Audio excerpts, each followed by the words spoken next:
Leatherjack and that. Can you talk about whether anyone inspired your character and what your sense of him is? Sure. Let me think. I haven't asked myself that question yet. He has the Han Solo Harrison Ford thing going on without the leather jacket. So he comes in the morning. That's the natural He's swagger. Australian. Yeah, I suppose that goes a little way toward it. Yeah, there are definitely conversations we had a long, long time ago in a galaxy far, far away, before this thing even had a script. You know, we wanted to, Kevin and I and Scott Stewart were talking about, you know, a character that kind of engendered some of those iconic, well, parts of those iconic kind of past characters.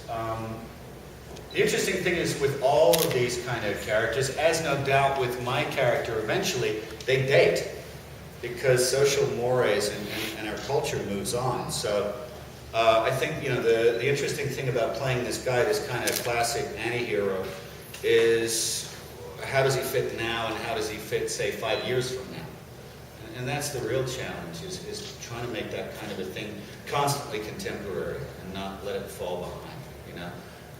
And to do that, basically I just pray and, you know, and turn up and be a knucklehead every day and hope that, you know, sometimes I hit it out of the park and sometimes I get to the basics. He does have a touch of John Wayne about him as well. I just realised. It's the way I walk, isn't it?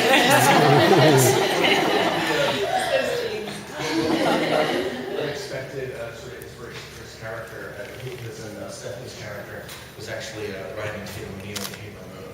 But the fact that they're this itinerant father and daughter, the dad's not really a great guy, the daughter is wise beyond her years, and they kind of go from town to town, essentially screwing people over, and that's kind of their backstory. So that always helps me. Okay, thank you. We were actually, just before we walked out here, we were talking about, and David was talking about the languages, and we have actually 3 aliens on our panel today. The Tar is played by Tony and Jamie, and who are Pacifians. I call them Pacifians, I don't know what to pronounce them. That's the way I pronounce them. It's Melvin Klein, it's cool. And that's the New York pronunciation. And then it's something that I just plays in Iraqian. Do you want to just maybe give us a little history of them? Yeah, there's David J. Peterson is right here, who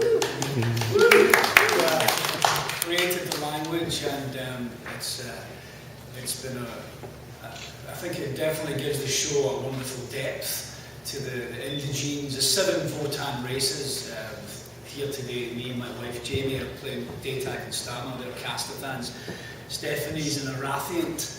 There's also Indigenes, and David's created this language. So there's things they say like Shafyare Runda Je Gorabira Kabira Jidohe Zara Halalulena Kazara Goravanga Kurashaya Zulu.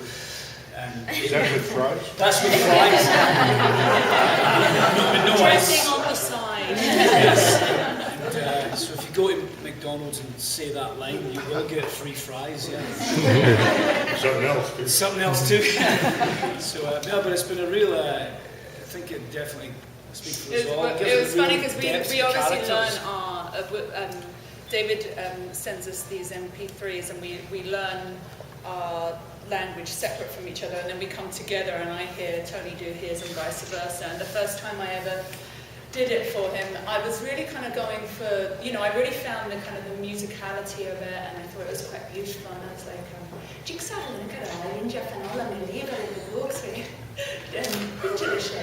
and I did it for him, and he said, "Oh my God, is that how you're doing?" I said, he said, "We don't sound anything alike, you sound like a Thai hooker." I was like,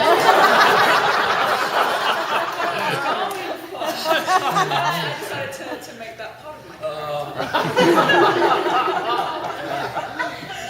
Date Stama Tar, who Jamie plays, she's more of a higher caste than Daytak. I'm more of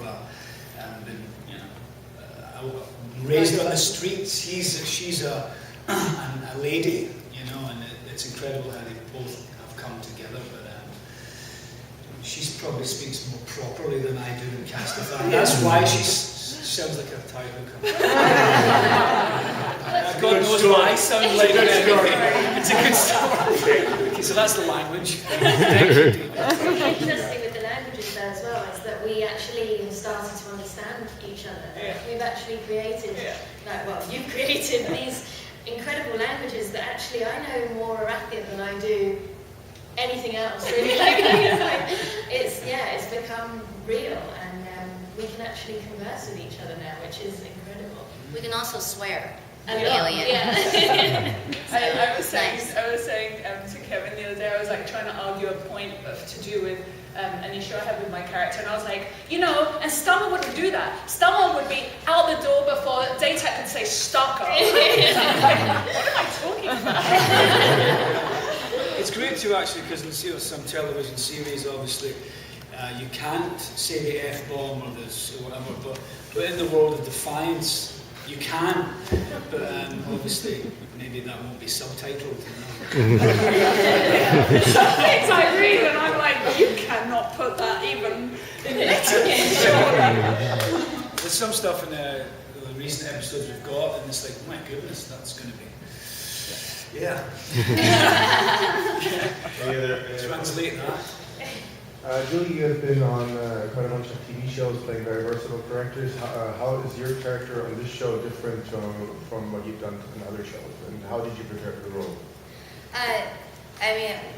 After Dexter, I was looking for a very strong, dynamic woman to play. And Amanda definitely is that. I mean, she's the mayor of the town. And it just seemed to be, for me, the flip side. I've played these very damaged women before, and now playing a very strong character who, she's the idealist of the town. I mean, she really believes in Defiance, and what Defiance stands for. And she's pretty much like the voice of Defiance. And the way my preparation is always so nebulous. It's always like, I'll sound like the biggest flake if we get into it too deep. But I really focused on her strength and her power. A lot of it is in the clothes I wear and how I stand.